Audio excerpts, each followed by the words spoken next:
Let's make ground beef with bell pepper. Cut 1 onion, 3 tomato and some garlic. Put onion in a olive oil and let it change color.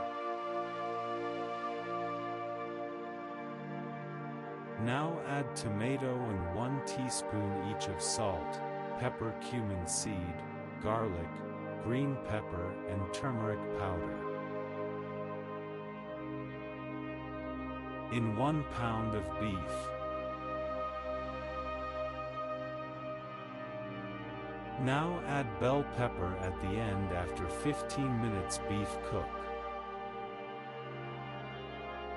Add coriander now.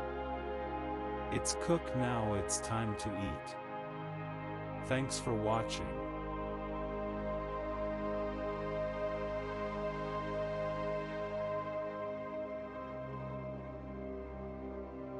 Please subscribe and like.